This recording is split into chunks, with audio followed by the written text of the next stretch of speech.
ಕಳೆದ ವಿಚಾರಣೆ ಸಂದರ್ಭದಲ್ಲಿ ನನಗೆ ಕೆಲವು ವೈಯಕ್ತಿಕವಾಗಿ ಆದಾಯ ಮತ್ತು ಆಸ್ತಿಗೆ ಸಂಬಂಧಪಟ್ಟಂಥ ಮಾಹಿತಿಗಳನ್ನು ಕೇಳಿದ್ದೆ. ಆ ಎಲ್ಲವನ್ನು ಕೂಡ ಇವತ್ತು ಅವರಿಗೆ ನಾನು ಸಂಪೂರ್ಣವಾದಂಥ ಮಾಹಿತಿಯನ್ನು ನೀಡಿದ್ದೇನೆ. ಬೇರೆ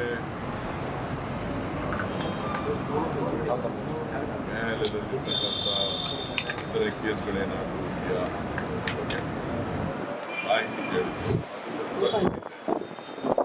ಸೊ ಹಾಗಾಗಿ ನನಗೆ ಕೇಳಿದಂಥ ಎಲ್ಲ ದಾಖಲೆಗಳು ಸಲ್ಲಿಕೆ ಮಾಡಿರೋದ್ರಿಂದ ಆಯಿತು ಪರಿಶೀಲನೆ ಮಾಡ್ತೀನಿ ಅಂತ ತಿಳಿಸಿದ್ದಾರೆ. ಸದ್ಯಕ್ಕೆ ಆ ವಿಚಾರವನ್ನೇನು ಹೇಳಲಿಲ್ಲ. ಏನೇನು ದಾಖಲೆ ಕೇಳಿದ್ರು ಎಲ್ಲ ದಾಖಲೆಗಳನ್ನು ಕೊಟ್ಟಿದ್ದೇನೆ. ಮುಂದೆ ಅವ್ರೇನು ಹೇಳ್ತಾರೆ ಗೊತ್ತಿಲ್ಲ. ಸಾಮಾನ್ಯವಾಗಿ ದೇವನಿಂದ ನೀವು ಹೇಳ್ತಾ ಇದ್ದೀರಿ ಶ್ರೀಕೃಷ್ಣನಿಗೆ ನನಗೆ ಸಂಬಂಧ ಇಲ್ಲ, ಎಲ್ಲೂ ರಾಜಕೀಯ ಪರಿಚಯ ಕನೆಕ್ಟ್ ಮಾಡೋ ಪ್ರಯತ್ನ ಮಾಡ್ತಾರೆ ಸರ್ ಈ ಕೇಸಿಗೆ. ನನಗೆ ಅದು ಗೊತ್ತಿಲ್ಲ. ಅವರು ಕೆಲವರು ಅನ್ಯಾಯಕ್ಕೆ ಒಳಗಾಗಿರ್ತಕ್ಕಂಥವ್ರು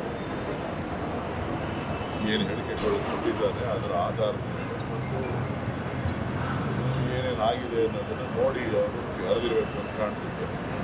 ಅದಕ್ಕೆ ನನ್ನ ಮಾಹಿತಿ ಏನು ಕೊಡಬೇಕಾಗಿತ್ತು ಅದನ್ನು ತನಿಖೆ ನನಗೆ ಏನು ಸಹಕಾರ ಕೊಡಬೇಕು ಎಲ್ಲ ಸಹಕಾರವನ್ನು ಕೊಟ್ಟಿದ್ದೇನೆ. ಹಾಗಾಗಿ ಮುಂದೆ ನೋಡೋಣ.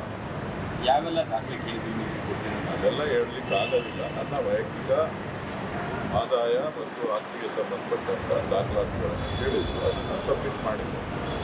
ಸೊ ಇನ್ಕಮ್ ಟ್ಯಾಕ್ಸ್ ಕೊಡ್ತಾ ಇರ್ತೀವಿ, ಇಲ್ಲೂ ಕೇಳ್ತಾ ಇರ್ತಾರೆ. Thank you.